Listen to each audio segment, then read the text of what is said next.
হাঁটা চলার মধ্যে, কথা কাজে, সমাজে যখন বসবাস, তার যদি কোনো ভুল ত্রুটি হয়ে থাকে সবাই আল্লাহর হস্তে ক্ষমা করে দিবেন।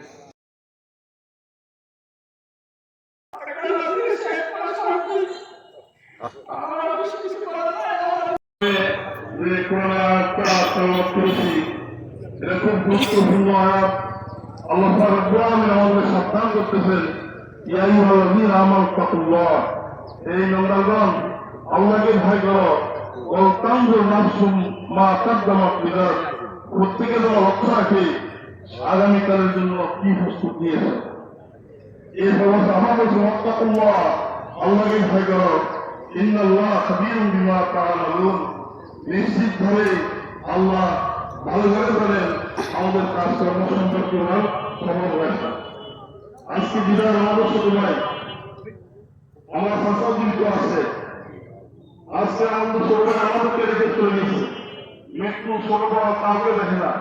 এখান থেকে শিক্ষা নিয়ে আজকে আমাদের জীবনকে পরিবর্তন করে রঙিন করে আল্লাহ সন্তুষ্টি অর্জন করে আমার সকল মুসলিমের কারণকে আমার আত্মীয় আহ্বান এবং আমাদের বাড়ির পক্ষ থেকে বিদায় অত্যন্ত ভালো ছেলেছিল এবং মিশুক ছিল, সবার সাথে মিলেমিশে চলতেন। যদি আমাদের বাড়ি বা সমাজের কোনো লোকজনকে মনে কষ্ট দিয়ে থাকে সবাই আল্লাহ ক্ষমা করে দিলেন আর তার বিরোধী মাফ করে এই ব্যাপারে জনপ্রার্থী করে আমাদের সমাজের সেক্রেটারি যারা জুবাই হোসেন বাবুকে। বিসমিল্লাহির রহমানির রহিম। প্রিয় উপস্থিতি, আসসালামু আলাইকুম ওয়া রাহমাতুল্লাহি ওয়া বারাকাতুহু।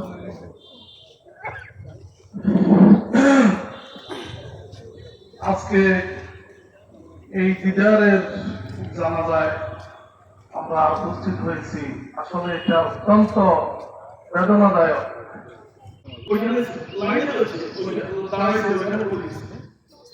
সুস্থ ওইখান থেকে আমরা শিক্ষা নেওয়া দরকার যে আমি একজন এখন থেকে আমি এখান থেকে বাইরে যাবো, এটা তো কোনো গ্যারান্টি নেই।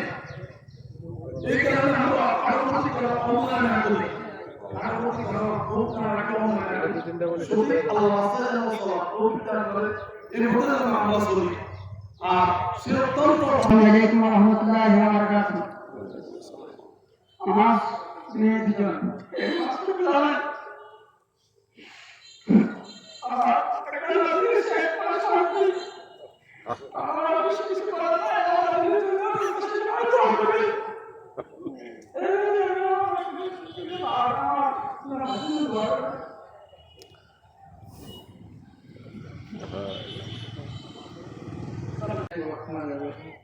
উপস্থিত মুসলিয়ান ইসলাম, আসসালামু আলাইকুম ওয়া রাহমাতুল্লাহ।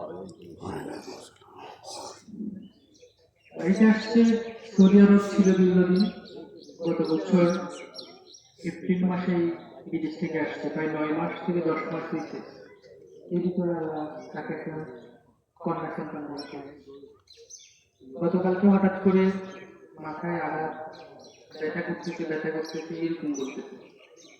ডাক্তারে ওষুধ ফাইন্ড করতে পারেনি যে সে স্টক করছে এই জিনিসটা। এরপরে মাইজিতে নিয়ে গেলাম, নিয়ে যাওয়ার পরে রাতে বেলা ওই সিচুয়েশন দেখে ডাক্তার সিটি স্ক্যান দিচ্ছে, এর আলোকে বলতেছে যে মারাত্মক ব্রেন স্ট্রোক করছে। দীর্ঘদিন বাড়িতে থাকাকালীন এলাকাতে বিভিন্ন ছেলেদের সাথে মুরব্বীদের সাথে চলাফেরা করতো। চলার পথে তার যদি কোনো ভুল ত্রুটি হয়ে থাকে সবাই আল্লাহর হস্তে ক্ষমা করে দিবেন, একজন মুসলমান হিসেবে ক্ষমা করে দিবেন। আর এর পথে দীর্ঘদিন বাড়িতে ছিল, বিদেশে প্রায় 8 থেকে 9 মাস। এর মধ্যে যদি কারো কাছ থেকে পাশে বাজার ছিল, বাজারের আশেপাশে বা কোনো বন্ধুর সাথে বা কোনো প্রতিবেশীর সাথে যদি লেনদেন হয়ে থাকে আমার অজান্তে, পরিবারের অজান্তে, আমি বড় ভাই হিসাবে বলছি আপনারা আমার সাথে এই দিদায় গোপনে দেখা করবেন, আমি এটা পরিশোধ করার চেষ্টা করব। সর্বোপরি আবারও আপনাদের কাছে বিনতি অনুরোধ করছি, চলাফেরার পথে করতে যাই নানান ধরনের নানান জনের সাথে নানান বিষয় নিয়ে কথাবার্তা হয়, মত পার্থক্য থাকে। এর ভিতরে কারো সাথে যদি কোনো কারণে আপনাদের মনের অজান্তে, জানতে অজান্তে কোন ভুল করে থাকে আল্লাহর হস্তে আমি ভাই হিসাবে আপনাদের কাছ থেকে ক্ষমা চাচ্ছি, ক্ষমা করে দিবেন। আসসালামু আলাইকুম ওয়া রাহমাতুল্লাহ।